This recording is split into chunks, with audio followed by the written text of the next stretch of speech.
Alright, so if I got my hands on Friday the 13th, the game. Now, this is a game that I've been pretty excited for because, I mean, just the idea of being able to play as Jason or a counselor in that sort of situation just seems like so much fun.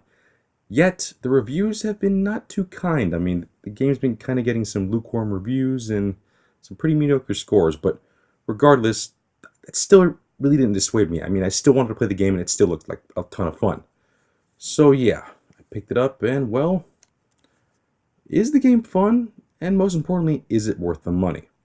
Well, let's find out.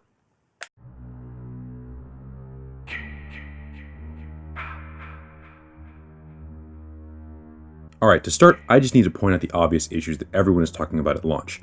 The game has several issues with the servers, and that is really a problem with an online-only game. I mean, I literally sat and waited, searching for about 12 minutes until I got into a game. Now, I don't know 100% if this is the same with the Xbox One and PC versions, but from what I've read, it seems to be the case. This seriously needs to be fixed, and thankfully the developers are doing just that. But in the meantime, there do exist workarounds, via private community games. And in all honesty, if quick play is ever fixed, I will more than likely stick with the community servers, because not only does everyone usually have a mic, but everyone is on the same page. Fans who want to have a good time, and that is truly what makes this game worthwhile, the community. Now, I'll touch on this more in depth soon, but for now, let's move on to the aesthetics. The tone of this game is spot on, and that is thanks to the setting. Whether it be the original Camp Crystal Lake or Higgins Haven, each area is fantastic. Lighting is dark yet effective, the surrounding woods are uninviting, and the cabins are poorly lit and claustrophobic. Along with the effective sound effects and amazing score, the game can get very tense and scary very fast. Another plus is the character models. Now, while the camp counselors do seem pretty basic, they fit their roles perfectly. The only issue I had with them was how goofy they looked when they are scared. Regardless though, the real star of the game is of course Jason. Each iteration of him is movie perfect and really detailed. Every gruesome scar, every piece of decayed skin is in the right place. No matter which Jason you choose, you'll be sure to instill any fear in your victims. But the only thing more gruesome than Jason's face is how he kills his victims. So now, let's move on to the gameplay. The game is a 7 versus 1 matchup, 7 counselors versus 1 unstoppable force. As Jason, you are tasked to hunt down the other players by any means necessary. Now, Jason comes with 3 tools at his disposal: bear traps, throwing knives, and a melee weapon, along with 4 abilities that unlock as time passes in the match. The abilities are as follows: teleport to any area of the map, heighten his senses to seek out his prey, move through an area very quickly like a ghost, and the ability to stalk, essentially blinding your opponent of their HUD and your presence. Depending on the Jason you choose, each ability is stronger or weaker in each incarnation, and they each have their own unique weapon that has its own special kills. Not to mention, there are stock kills available for all Jasons that the player can unlock with currency that is earned when leveling up and earning experience points. Now, on the other side of the spectrum are the counselors. In total, there are 10 counselors to choose from, each having specific buffs that separate them from each other. For example, if you want someone to fight back against Jason, well, Bugsy is your guy, thanks to his great stamina and strength. But if you want to travel around silently and repair things to aid in your escape, then AJ would be more your speed. Speaking of which, when you're a counselor, that is the name of the game: escape. Whether it be by calling the cops, starting up a boat, fixing the car with the necessary items and driving out of there, or simply lasting the night. Although, if you really want to be ballsy, you can achieve the impossible and kill Jason once and for all through a multiple-step process that includes calling up one of the series protagonists, Tommy Jarvis, to deliver the final blow. Another cool feature of the game is the fact that Tommy is also completely playable too, acting as a dead or escaped player's second chance.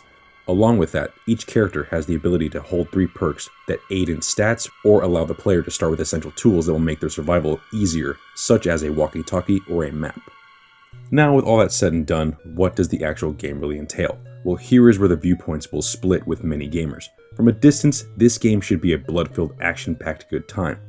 But in reality, the pacing is extremely slow. Whether you're Jason or a counselor, 80% of your time will be dedicated to searching and hiding. And well, Friday the 13th is essentially nothing but a huge game of hide and seek. And well, here is where the necessity of a community is important. Being vocal with your fellow counselors is integral to your survival. You must work together, or at the very least rely on someone else's actions. But also note, not only can you hear each other, Jason can hear you too if he gets close enough. So in a cool way, your communication with one another becomes an element of strategy in this game of fight or flight. Now, time for my final thoughts. Out of the gate, this game has many issues with glitches and unreliable servers, but once these are fixed, what we are left with is a phenomenal online experience. The mechanics work well, the game is pretty well balanced. Even though Jason is a juggernaut, the counselors have more than enough tools and weapons at their disposal to make it a fair fight.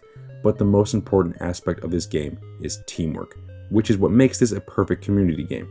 Now, if that isn't your cup of tea, well then sadly this game may not be for you.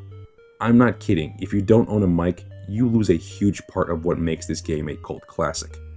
Because despite all the lukewarm and mediocre reviews this game has been getting, it's already developing a dedicated fan base.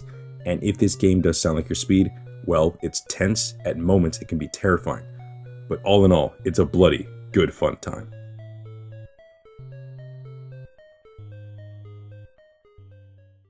Well, that's the review. And now, let's get to the most important question. Is it worth the money? And well, at $40 retail,